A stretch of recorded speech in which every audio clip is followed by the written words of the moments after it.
आज ना दिवसभर काल रात्री पण पाऊस पडत होता आणि आत्ता सकाळपासून एवढा पाऊस पडतोय ना की पूर्ण वाडी भरून गेलेली आहे.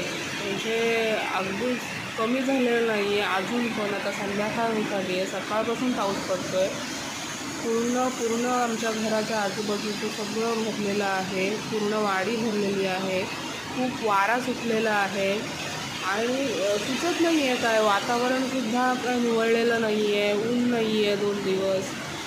तर असं वातावरण खूप वेगळं. आता ना या पावसात कुठे बाहेर पडायची सोयच नाही राहिलेली आहे. पूर्ण भरून गेलेला आहे एरिया आणि जिकडे तिकडे खूप रस्त्यांमध्ये खड्डे आणि तिकडे पाणी साचलेलं आहे. बाहेरही पडू शकत नाही.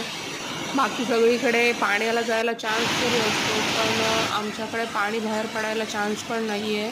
सो ते पाणी झिरपतं, पण पाऊस कमी झाला तरच ते खाली झिरपलं जातं, नाहीतर हे पाणी असंच राहतं आणि ते बघवतही नाही आहे. पूर्ण घराच्या आजूबाजूला पाणीच पाणी झालेलं आहे. तर तुमच्याकडे पण एवढंच पाणी जमतं का?